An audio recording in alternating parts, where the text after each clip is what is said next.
Welcome back to our discussion on Hebrews. I am not Amber. I am Loren. Amber is taking the week off, traveling this week, so we're going to do something a little different today. We're still going to be discussing Hebrews, so look forward to that. But Jason has no idea what I'm going to ask as usual. I'm scared. Are you scared? No, not really. That's good. So I will tell you my biggest takeaway from Sunday's message, and something that I was discussing with someone else after the message, was your point of how even in doing things that honor God, we can lose focus. So as a parent, as a husband, as someone that has a full-time job, that even in providing for my family, I can sometimes miss the point of doing so by being so focused on my job or the world or whatever. So I just thought that was a really, really good takeaway for me functionally, if you will. But I'd love to hear more on that. Yeah, I think sometimes we start to think that the Sabbath and honoring the Sabbath is something that we do as a rule. God created the Sabbath as a day of rest, and it's for us. It's for us in many ways. One, we need rest. Our bodies are not set up to work 7 days a week on an ongoing basis. But in addition to that, the Sabbath helps us remember that God provides for us. And so I heard a pastor once say many years ago that I would rather have God in my 6 days than to have 7 days by myself. He worded it a little bit different, but the point is that we need to trust God. And so we don't try to do everything on our own. We rely on God. And taking a Sabbath, it gives us time to honor God, and it also gives us a time to remember that He's the provider anyway. And so we trust Him, and doing 6 out of 7 days of work is enough. That's good. Well, I've always heard this, that Sabbath was created for man, not man for the Sabbath. So that's a good reminder. In Mark chapter 2, Jesus talks about that. And he talks about how David, in his time of need, he did something that was against the religious law. But he reminded them that the law was made for man. And that's why it was put in place to begin with. And it's to honor God and also to remember that we need that time. So do you feel when the Sabbath is discussed in Scripture that it's also not about the day of the week that we do it on? Because I know sometimes people can become a stickler. Deep today, aren't you? Yeah. Well, I mean, I know sometimes people get sticklers on like the Sabbath is Sunday, but that's the day we worship. But then actually the Sabbath would have been Saturday, of my understanding, because the week starts on Sunday. But to me, that just seems like we're getting too bogged down in the rules again and missing the mark of that it's supposed to be a day of rest. Yes, I think we can get legalistic if we're not careful. The reason why we celebrate on Sunday is because we celebrate that as the day that Jesus rose from the dead. And so the New Testament church began recognizing Sunday as the Sabbath. I do believe that sometimes we do adjust according to our circumstances. Now, I think we need to be careful doing that, because we can justify saying we're going to adjust what we believe God's law to be because of my convenience. We have to be careful.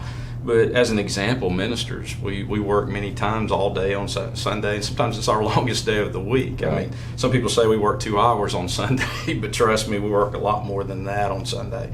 And so we need a time of rest, and so we sometimes need to take that on a different day. And so there's some adjustments we have to make in order to have that time of rest. But I think it's important that we do have that time of rest, whenever it is. And so I would suggest that if at all possible, we lean toward always honoring that. And I believe Sunday is a good day that's been designated for us to do that. And so we should follow it as much as possible. All right, I got one more good question for you, because I may not get to do this again. Amber's really good at it. And she doesn't ask me quite hard questions, such hard questions. Right. So who do you believe wrote the book of Hebrews? Oh my goodness, that is a tough one. Some believe Paul, some believe Apollos. Do any believe Barnabas? Because I want to believe that Barnabas wrote it, but that's only because I kind of like Barnabas. I will say this. Some do believe that. I don't. Okay. I don't. I believe it's possible that Paul did write it, but I don't know. I don't know for sure. And so I think it's safer for me to just say, I don't know. Yeah. So anyone who says they do, they're not telling the truth. We've never known. So I would rather just not even claim one or the other, because that's really not the point of it. Right. So. I think sometimes the things that we don't know in Scripture are actually to protect us from getting too bogged down in the details of whatever that something is that we don't know.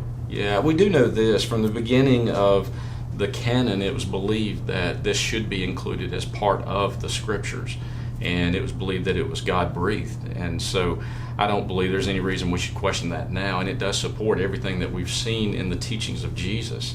And so that's one of the requirements of it being included as part of the canon or the read or the group of books that were put together to form the Bible.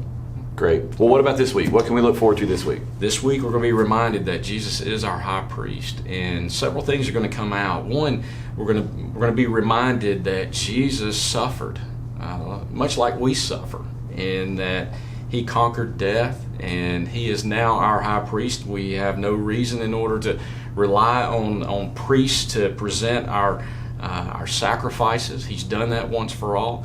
And so we're going to get a little bit deeper into that and what that means. There's going to be some comparisons between Jesus and an earlier priest, and I'll leave it at that so you can keep your curiosity up. I think I know who it is. I think you do too. And there's going to be some comparison with that in order to explain that God has chosen Jesus to be our once for all high priest. Awesome. So I'm looking forward to it. Yeah, me too. Well, I hope you're finding these videos useful. We'd love to hear some feedback on the questions that you might like to hear asked, or if you revolt and want Amber over me doing this, that's great too. You won't hurt my feelings. I'm much better behind the camera. Why is it either or? Why can't it be both? We'll just swap it out every now and then. Yeah, why not? We'll share the load. Yeah, maybe one day we'll even ask Greg to come out from behind the camera, so we'll see. But we want to invite you to the service if you're not already intending on coming. We have two services, 8:30 on Sunday mornings and 10:45. So we appreciate you watching, and we look forward to seeing you next week.